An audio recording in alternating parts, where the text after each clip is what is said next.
मोदी बसलेला आहे.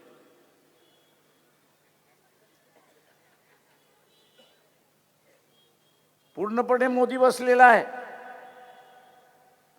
त्याचा फोटो दिसला तरी हे घाबरतात.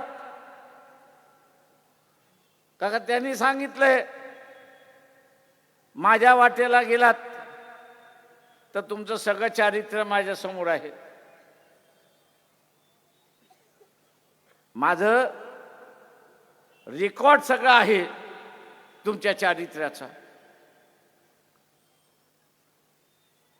तुम्ही बोलायला लागलात, बोंबलायला लागलात, काही करायला लागलात तर जेलचे दरवाजे उघडे आहेत. कोर्टात फक्त ती कागद घेऊन जायची आहे, दाखवायचं आहे आणि कोर्ट तुम्हाला जेलमध्ये टाकल्याशिवाय राहणार नाही, एवढं लक्षात.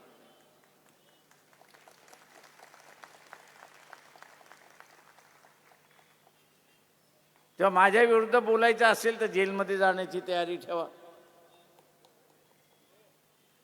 आणि जेलच्या बाहेर राहायचं असेल तर गप्प बसा, खोट्या प्रश्नावरती लढा.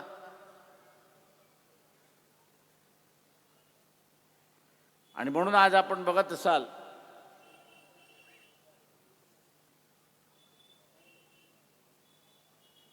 की बिहार सारख्या राज्यामध्ये सुद्धा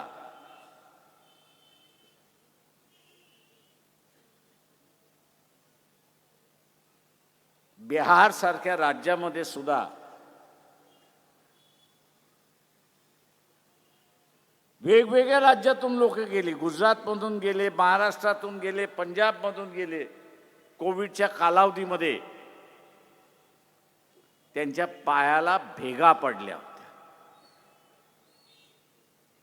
आणि तो बिहारी होता. आता ज्याच्या पायाला भेगा पडल्या, चालून चालून चालून रेल्वे बंद केली, बसेस बंद केल्या, पाणी बंद केलं, जेवण दिलं नाही, तो अशा सरकारला मतदान करणार आहे का? मी ज्यांना ओळखत होतो, मी त्यांना असताना विचारलं काय क्या करोगे?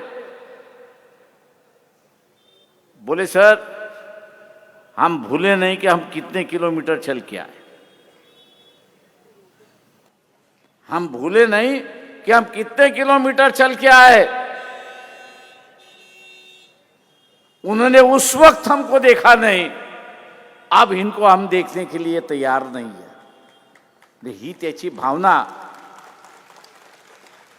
ही त्याची भावना होती.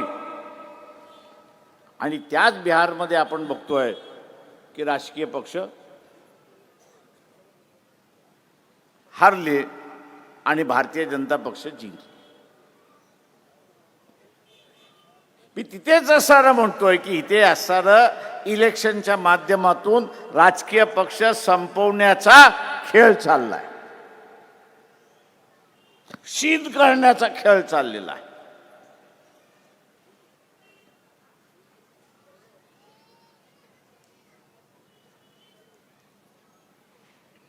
आणि त्याचा परिणाम जो आहे तो इथे आपण भोगतो आहोत. अशी परिस्थिती आज काय सांगितलं जातं की आम्ही विश्वगुरू आहोत.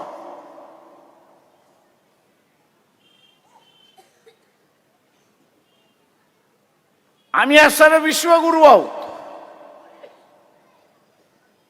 आणि 4 दिवसापूर्वी, आठवड्याभरापूर्वी रशियाचे अध्यक्ष पुतिन येऊन गेले. त्या पुतिनने तुम्हाला आश्वासन काय दिलं हे तरी सांगा.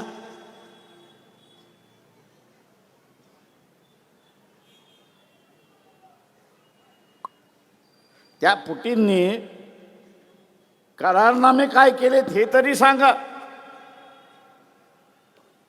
त्यांनी आश्वासन तुम्हाला काय दिलं हेही सांगा.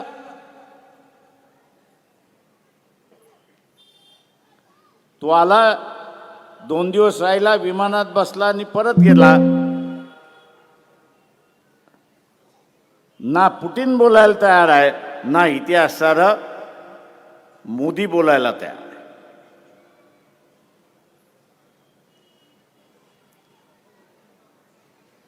याचं कारण आहे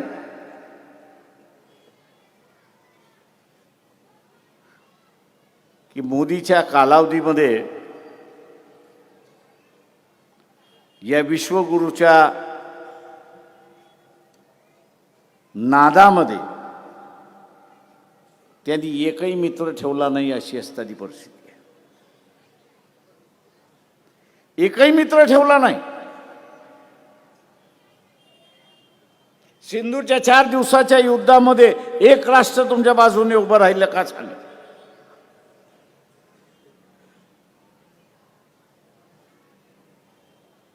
अजिबात नाही. 2-3 महिन्यामध्ये पुन्हा एक युद्ध होईल.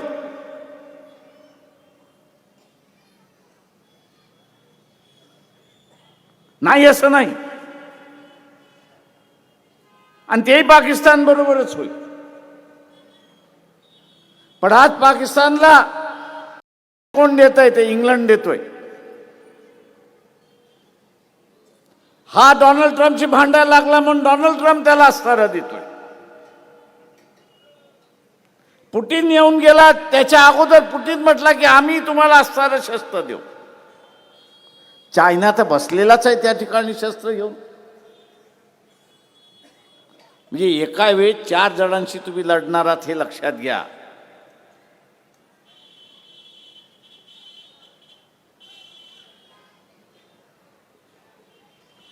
देश, इतर देश जे आहेत ते भारताच्या विरोधात नाहीत किंवा भारतीय जनतेच्या विरोधात नाही.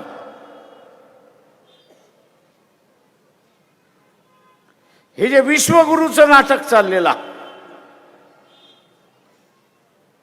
अहमपणा जो चाललेला आहे,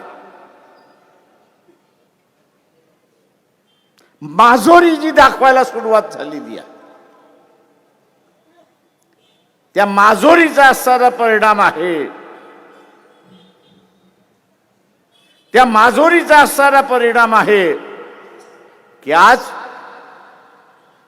मोदीला धडा शिकवता शिकवता ते भारतातल्या राहणाऱ्या माणसाला त्याचं झळ भोसावी लागते, अशी असणारी परिस्थिती आहे.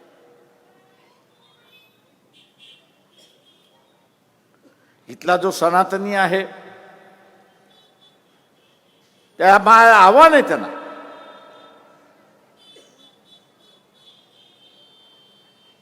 तुम्ही इथला मुसलमान माजलाय म्हणून सांगताय. कदाचित माजलाही असेल, मी नाही म्हणत नाही. पण जग आता असताना पाकिस्तान मधल्या मुसलमानांना माजवतोय, त्याचं काही आहे?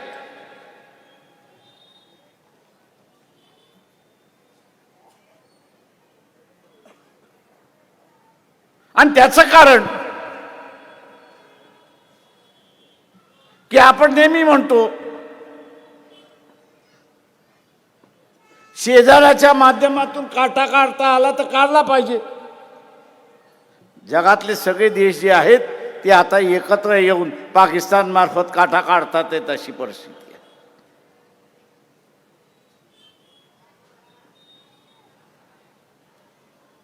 बिहारच्या निवडणुकीनंतर आता असणारा मोदींची भाषाच बदलली. मी जे काय करतोय त्याला भारतीयांचा पाठिंबा आहे.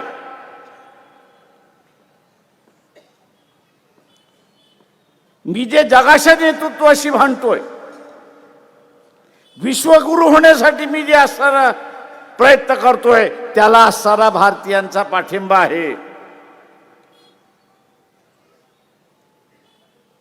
आणि म्हणून ते अधिक गतिमान होतात.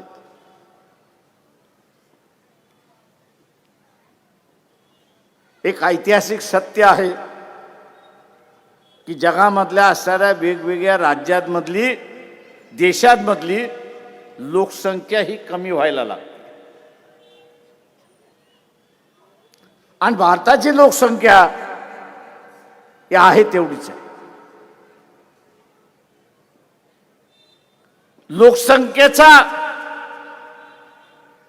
लोकसंख्येचा अर्थ आपल्याला समजायचा असेल तर तो बाजारपेठेशी संबंधित आहे. जेवढी जास्ती लोक तेवढी असणारा मोठी बाजारपेठ. जेवढी कमी लोक तेवढी असणारी कमी बाजारपेठ अशी असणारी परिस्थिती आहे. याचं डोनाल्ड ट्रम्प बरोबरचं भांडण काही आहे. डोनाल्ड ट्रम्प हाच म्हणतोय की भारतामधला असणारा अजून 47% लोक हे दारिद्र्य रेषेखाली आहेत. तुम्ही रशियाचं तेल विकताय, मान्य आहे आम्हाला, नाही असं नाही, पण वर्षभराला 40 ते 44 हजार कोटीचा नफा जो होतो, रशियाचं तेल विकून नफा जो होतो, हा नफा कुणाला जातो? भारताच्या तिजोरीमध्ये जातोय की रिलायन्सच्या तिजोरीमध्ये जातोय? तो भारताच्या तिजोरीमध्ये जात नसेल तर आम्ही तुमच्याशी भांडण केल्याशिवाय राहणार नाही, हा तो म्हणतोय. आणि म्हणून तो म्हणतोय तुमच्यावरती 50% टॅक्स लावला.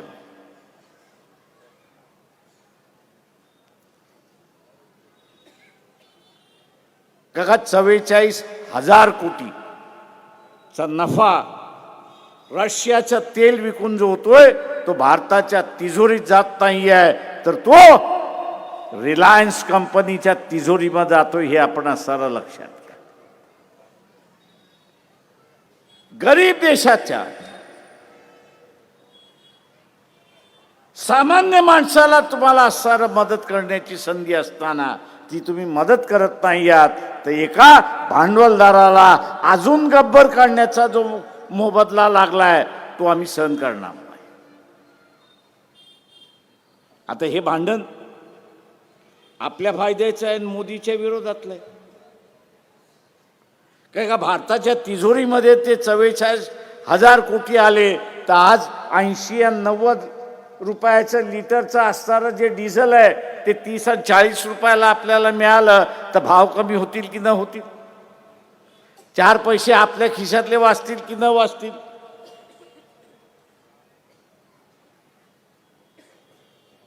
आणि म्हणून मग अशी मी म्हणालो की जग भारतीय जनतेच्या विरोधात नाही आहे, तर जग हे मोदीच्या विरोधात आहे. पण मोदी असं दाखवतोय की जनता माझ्या बरोबर आहे, अशी असणारी परिस्थिती आहे. माझं आव्हान आहे, मी म्हणत नाहीये की पाकिस्तान बरोबर युद्ध होईल. मागच्या 10 दिवसापूर्वी आर्मीचे जे प्रमुख आहेत चव्हाण, त्यांनीच असणाऱ्या प्रेस कॉन्फरन्समध्ये म्हटलं की या 2-1 महिन्यामध्ये आम्हाला असणारं एक युद्ध करावं लागणार, युद्धाला तोंड द्यावं लागणार. करावं लागणार असं नाही, ते म्हटलं आम्हाला तोंड द्यावं लागणार.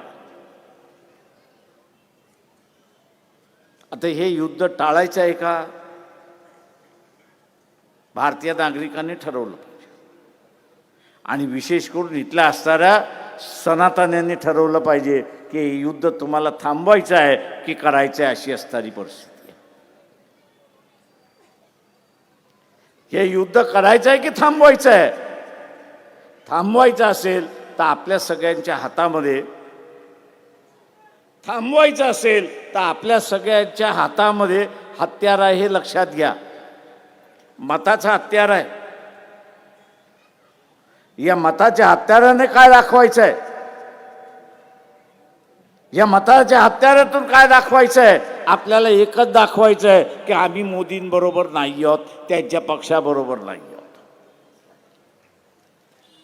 काय दाखवायचंय? काय दाखवायचंय की मताच्या स्वरूपामध्ये आम्ही मोदींबरोबर नाही आहोत, त्यांच्या भारतीय जनता पक्षाबरोबर नाही आहोत. जनतेने फारकत घेतली.